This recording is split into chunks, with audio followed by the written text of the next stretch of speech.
So if you have diabetes, as an example, or you have chronic pain and you've used those drugs to help diminish the pain, your body becomes dependent on that because you're in the same chemical state.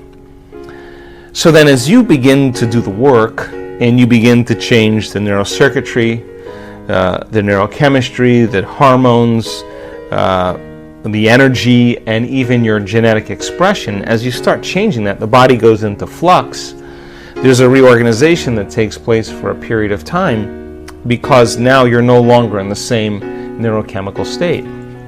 So when that occurs, you start noticing that you have new symptoms, or you start noticing that you don't feel well from your medication, or you have an incident, a profound inner event that raises you to a new level of consciousness that you now know on some level you're beginning to heal. We see this all the time. And people say, I don't know what that was, that inner event, that amazing inner experience, that transcendental moment, but something, I felt it in my body. I know my body got a new signal.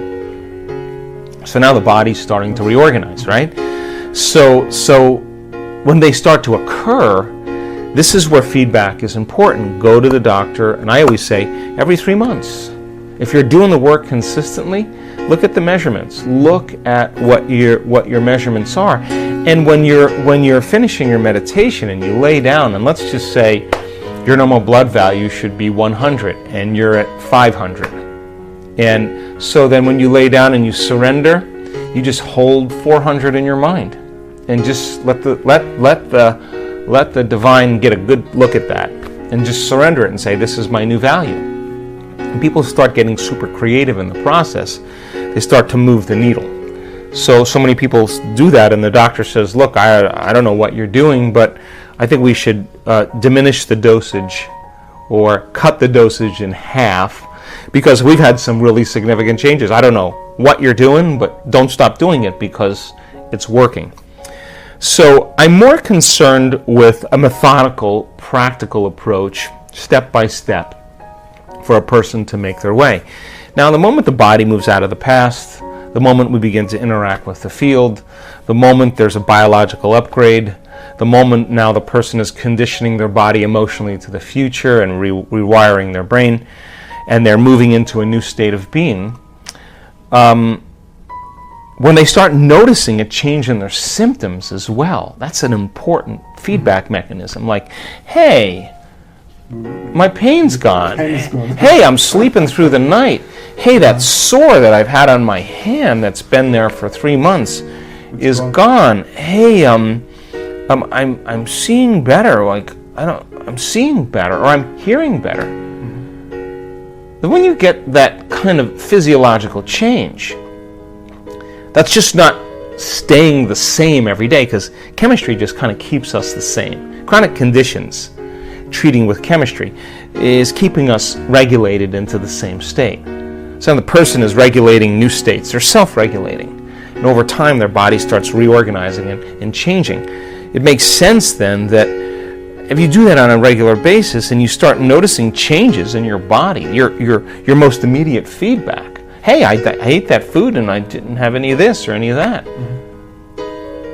Something's changing. Now you know, once that occurs, this is the defining moment. Once that occurs, I know it happened to me with my injury. The moment I started noticing changes in my body after 6.5 weeks of hell, of just feeling like I wasn't getting anywhere. The moment I noticed that pain going away and I could feel my feet differently, that was it. Then I knew that it was going to make a difference. And it's kind of a funny moment, because the moment that happens, you're no longer dreading it and saying, I can't do this, it's not working, it's too hard, I'm bad. The moment you notice that change, all of a sudden you're like, let's go, I'm going to do it again. Now you're looking forward to do it. It's no longer torture. You're just like, your energy's changed, right? That's all you need. So I've learned then to actually create that state before I start noticing those changes, because my body's going, what's going on? He's acting as if he's healed. He's walking as if it's already happened. So then every single question here that I've gotten, people need to really come to one of our week-long events, because they need to learn the walking meditation. They need to take their body for a walk and take it out of the past. They got to do that standing meditation so that in their waking day, they're not back to the old programs again. They're walking. It's a new habit. They're walking as it. They're talking as it. They're feeling it. They're thinking as it. They've practiced becoming it. So as you overcome every single day, in time you become somebody else. So our week-longs are a great way for people to practice sitting as it, walking as it, standing as it, lying down as it. They're having the opportunity to literally change the habit. And when we're unhappy, we walk a certain way. And when we're feeling sorry for ourselves, our posture changes, and our body changes, and our chemistry changes. And so the moment somebody starts taking on a new energy, and they practice that for 2 weeks, they're going to walk from their car to their office. They're going to be walking as their future self, and their body's going to have to catch up sooner or later. And when it does, all of a sudden they'll say what a lot of people say: I know I'm healed. I know it. How do you know? I just know. I'll do the test, but I already know I'm healed. We see that all the time. The body that has become the mind is so afraid to step into the unknown. Yeah. And it'll do everything it can to distract us. You get an itch, you get a pain, you get gas, you get a headache, you get nauseous. This is all the body going, no. The last time you stepped out into the unknown, it didn't go very well. You got betrayed. You got manipulated. You got taken. You felt a lot of pain. So it's just like, on my ranch, the stallions are in these big paddocks. And when I first had my stallions, I wouldn't put any hot lines around there. And, they could smell the mares up on the top of the property, and they would literally run right through the wooden fences, just like these big animals just breaking through and running up the hill. Well, they were just, nature was calling, But you put a hot line on there, and they hit that hot line a few times, you can walk them right up to that hot line and they will not go any further. That's conditioned. You notice a change in your internal state, you become awake and aware, and you pay attention to what caused it, and you narrow your focus on that line. Do it a few times, and you take a stallion, you try to move that stallion past that point, and they will not move. You can get 5 guys to push them, and they'll push them all backwards. They've been conditioned into the box, right? So that's what pain does for us, right? Like, I don't want that to happen again. So the body is already programmed to make sure that it doesn't. So you start taking the person out of their comfort zone, out of the known, and the body's going, well, I don't know if I want to do this, and it does all those things. Follow the instructions. Take your attention off your body, and every time your body starts doing that, settle it down into the present moment and say, I'm going to let you sleep later. I'm going to let you eat later. You can drink coffee later. You can open your eyes and take a shower later. You can lay down. You can do whatever. But right now, you're no longer the mind. I'm the mind. Mm-hmm. And every time it does that, you settle it back down into the present moment and you unfold back into possibility. You're training that horse. You're retraining the horse and telling it it's no longer the mind, that you're the mind. And just like training any animal, sooner or later, it's going to realize that your will is greater than the program, and it's going to finally surrender. And when it does, there's always a liberation of energy, and everybody always says the same thing. I'm so glad I stuck with it. It was so worth it. I pushed myself further than I thought I can go. And every time you push yourself further than where you think you could go, you're in the unknown. So the moment you scratch your head, you're back in the known. The moment you start yawning, your body's going, I don't want to do this. But hey, listen, if you're going to have a date with the divine, and you're showing up yawning and scratching and disinterested, you don't even believe it exists.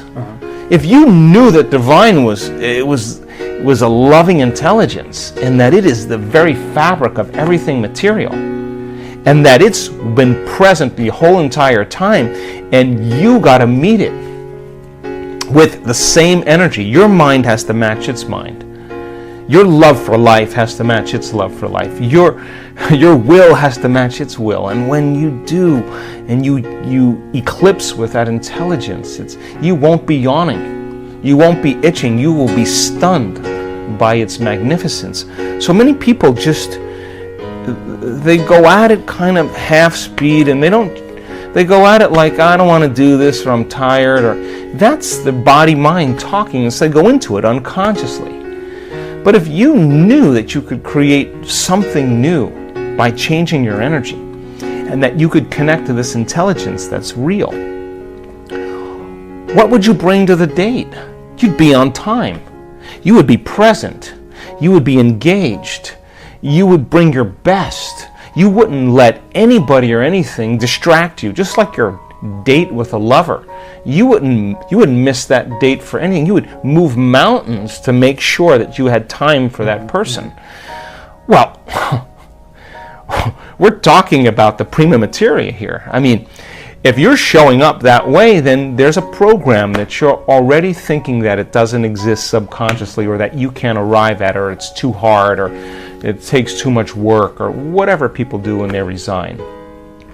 But when you say, I don't want my breakfast, I don't want my coffee, I don't want my tea, I don't want my sleep, I don't want my shower, I don't want my cell phone, I don't want my comfort, I don't want any of these things. I want you more than anybody else. You are the object of my affection.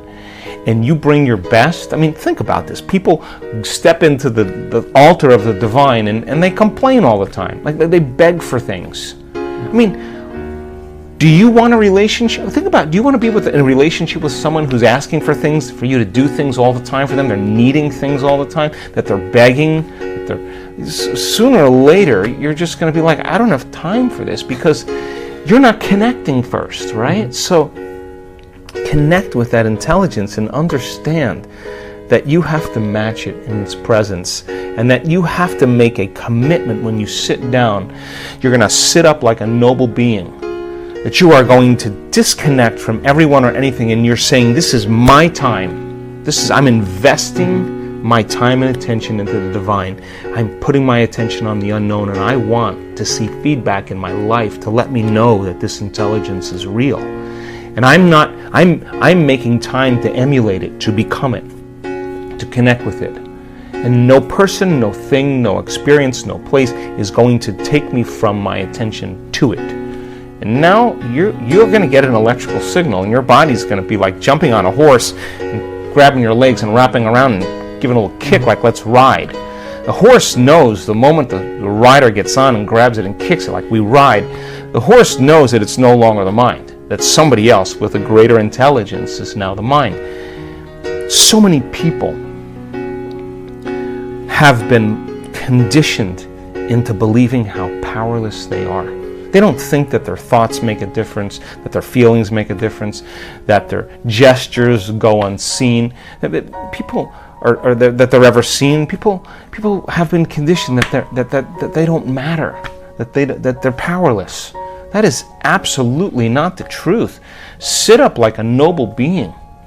Command the present moment, and say, for these 45 minutes or half an hour or 20 minutes or an hour, whatever it is that's for you, this is who I become. And you don't get up until that person.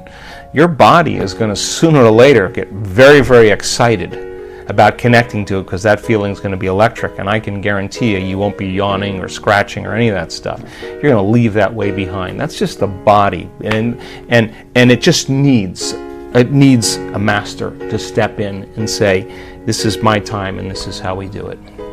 We'll continue with the Complete the Quote challenge. Your job is to complete the inspiring quotes. The first one with the right answer is the winner. In the previous video we were looking for 2 words of Joe Dispenza's quote, and the quote was, you have to feel gratitude to create the life that... The correct answer was, you won't.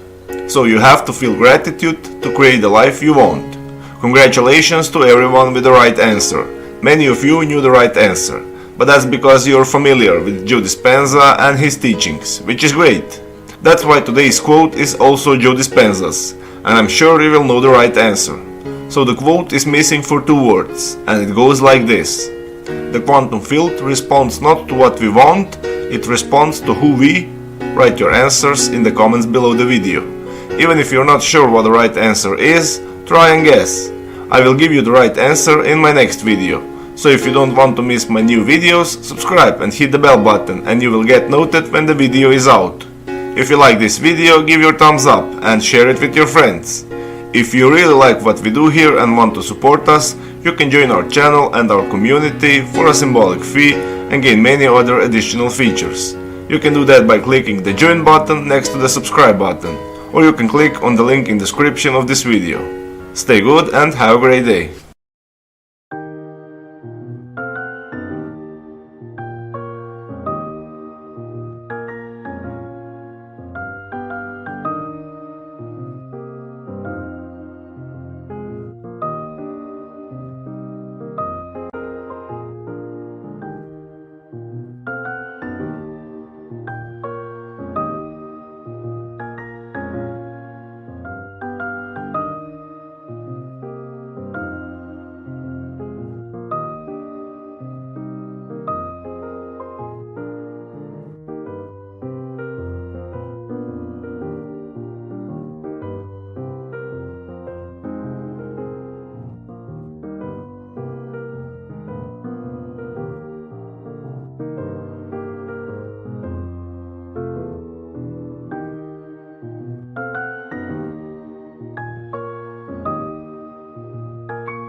Bên kia lại khiến đôi mắt của em thêm sầu.